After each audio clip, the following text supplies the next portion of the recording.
Et dire qu'il y en a qui pensent que Kipchoge et son équipe, c'est juste du travail et non de la génétique.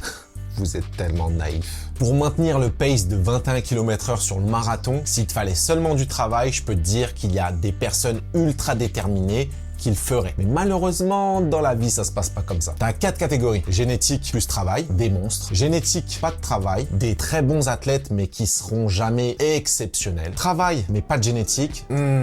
Là, c'est plus compliqué. Et après, t'as l'autre catégorie, pas de travail, pas de génétique, dans ton canapé, en train de manger des chips. Et si tu penses qu'un gars qui a le travail, mais qui a pas la génétique, sera plus fort qu'un gars qui a la génétique seulement, eh bien dans ce cas-là, t'as pas tort. Mais il suffit que le gars qui a la génétique et qui travaille pas très fort, travaille quand même un petit peu, et il sera toujours meilleur que le gars qui travaille comme un acharné, mais qui a pas la génétique qui va avec. Et encore une fois, arrêtez de faire les victimes. Ça a rien à voir avec noir, blanc, jaune. Michael Phelps, génétiquement, c'était une machine de guerre, c'est un blanc. Kipchoge, c'est un noir. Génétiquement, c'est aussi une machine de guerre. Les deux sont de la catégorie génétiquement incroyable, travaillent très très fort. Et au marathon 2,51 du kilo, avec une vitesse de 21 km/h, je peux te dire que même si tu as travaillé toute ta vie, tu n'y arriveras pas si génétiquement tu n'es pas une machine de guerre et que t'es pas dans les conditions environnementales optimales pour ça. Alors, je suis désolé de casser vos rêves, mais à l'intérieur de vous, vous avez un code génétique auquel vous pouvez pas échapper. C'est pas pour rien que tu as de plus en plus de dopage génétique, où tu vas pouvoir influencer ton matériel génétique afin d'en augmenter ou de diminuer l'expression de certains gènes. Et voici une liste des gènes les plus susceptibles d'être modifiés en fonction forcément des sports. Tu as des études scientifiques qui ont démontré que plus de 69 marqueurs étaient associés à des performances de puissance, contre plus d'une centaine pour les performances d'endurance. Donc la génétique, c'est quelque chose à ne pas